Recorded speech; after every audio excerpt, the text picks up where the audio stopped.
Hi girls, welcome to Mrs. Barry's Book House. It's lovely to be reading to you today. Today we've got a special guest with us. It's not Pigeon, it's not Gerald, it's not Peggy. Special guest. I wonder who it could be.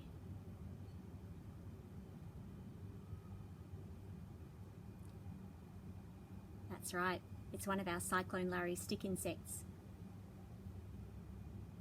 This is the mum to, I think, maybe between 15 and 20 babies now, and I'll give you an update on those guys shortly.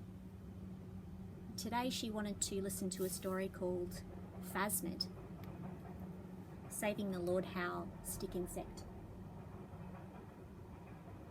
And it's a true story. Enjoy! Phasmid, Saving the Lord Howe Island stick insect by Rowan Cleave and Coral Tulloch.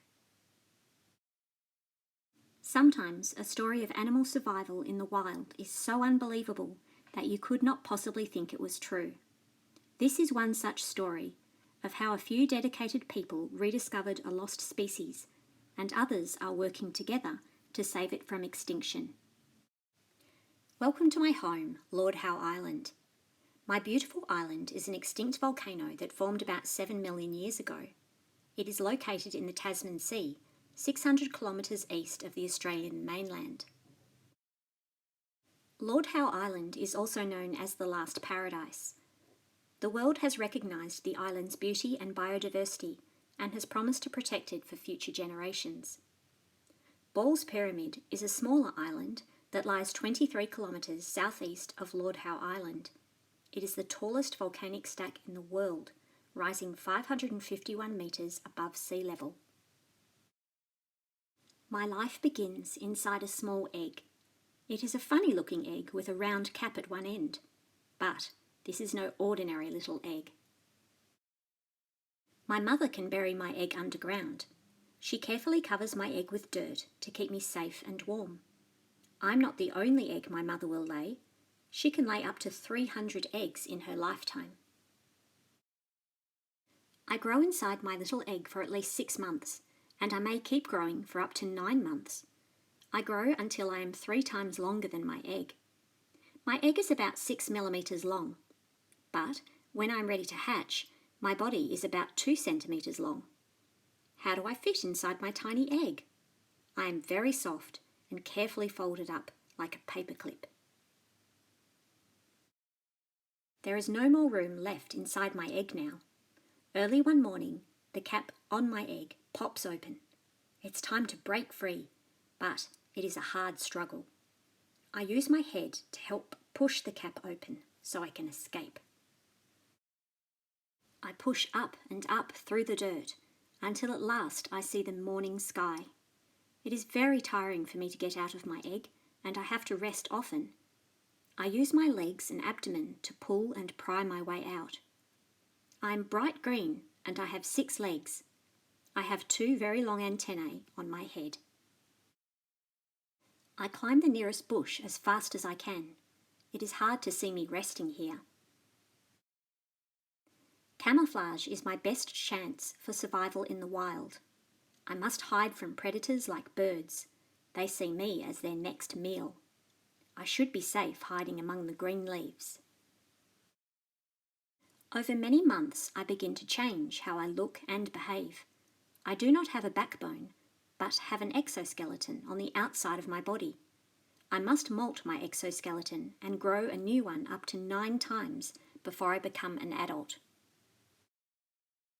When I am young, I am green and I rest in the sunlight during the day. As I grow, my colour changes to mottled green and brown, and then finally to black.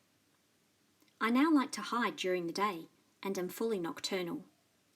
I huddle tightly with other animals like me in a big ball inside dark log hollows. I reach adulthood when I am about 6 months old.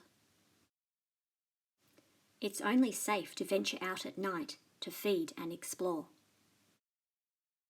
I must be careful of predators like owls who would like to eat me. I climb around the branches and feed on my favourite melaleuca and banyan leaves. One night, I climbed down to the ground and to catch my reflection in a puddle of water. I am a Lord Howe Island Phasmid. We were once found all over the lowland areas of Lord Howe Island. But now, not many of us are left alive. Until very recently, people thought we were extinct, lost forever. One accident changed our way of life. Nearly 100 years ago, a ship ran aground on the jagged coral reef around the island. The black rats on board the ship escaped. With empty stomachs, the hungry rats ate all the phasmids on Lord Howe Island in a very short time. Luckily, some of us found our way to Ball's Pyramid, a huge rock surrounded by pounding ocean waves. Nobody really knows how we got there. Were we carried there by local fishermen or seabirds? Did we drift across the ocean? Or maybe some of our ancestors had arrived a long time ago. Ball's Pyramid is a harsh and dangerous place, but it was our only home for a very long time. Clinging to the steep side of a cliff face, somehow we survived. Over many years, we became lost and forgotten to the rest of the world. Then one day, some scientists set off on an adventure to find us. One dark night, they climbed dangerously high to examine a bush. Suddenly, we appeared in the beam of their torchlight under the beautiful star-filled night sky. The scientists knew that we needed their help. Years later, they gently collected some of us to make sure that we were protected. We were beginning an exciting adventure to help save our species. We were on the very edge of extinction, about to vanish forever. But how could humans save our species when nobody knew anything about us? A handful of dedicated people cared for us. They found out what we ate and how we lived. We began to breed. After many months, the first phasmid to be born in captivity eventually hatched from its egg. Many secrets about our lives still remain to be discovered. We are one of the rarest invertebrates in the world today. Less than 30 of us live in the wild on Ball's Pyramid.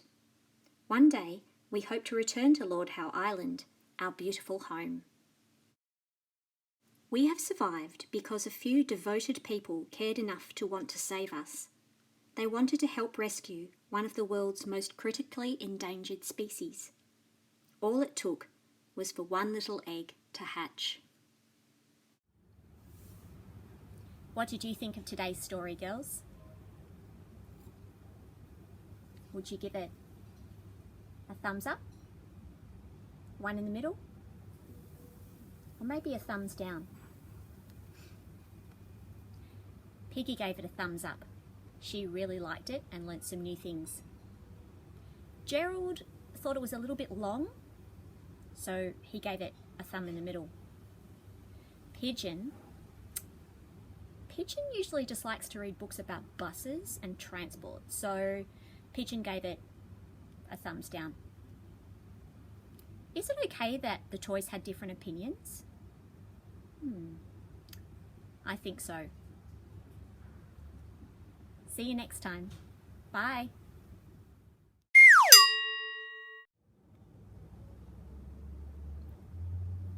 Hi girls.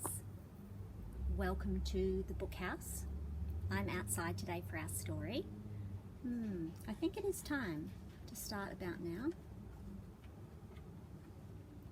Finlay, can you come and get Elsie, please?